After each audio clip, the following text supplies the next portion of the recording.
can be so easy if you've had a very frustrating experience trying to get your school district to listen to your concerns, to reach a breaking point where you say, that's it, I will never, ever let them do X, Y, and Z again. And some parents, unfortunately, will say that in writing or on the record in some fashion that later will be used to claim that the parent is very unreasonable. So we're saying never say never. So definitive statements are really never a good idea. So you don't want to say things like, my son is never going to come back to this school again. Yeah, I hear that one a lot. Or even worse, he will never, ever go to public school again.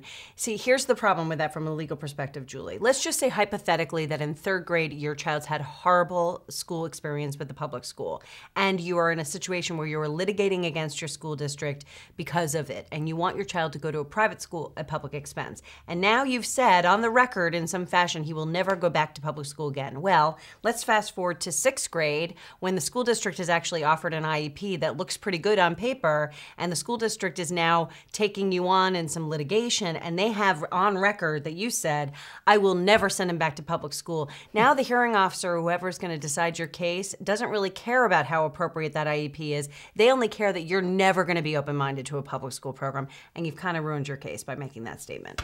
Another example is, don't ever say, I absolutely refuse for you, the school district, to evaluate my child.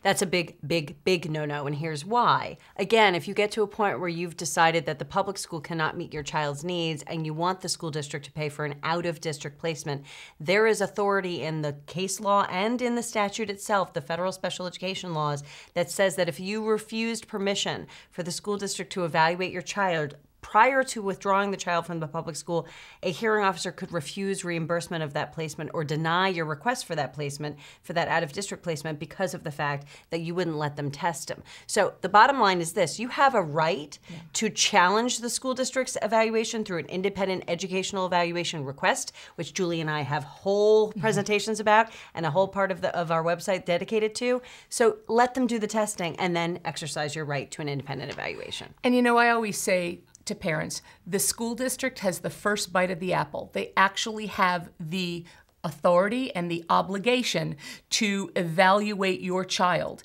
And so let them do it, because as you said, Jen, you have the right to disagree and get an independent educational evaluation. Be careful about those never comments.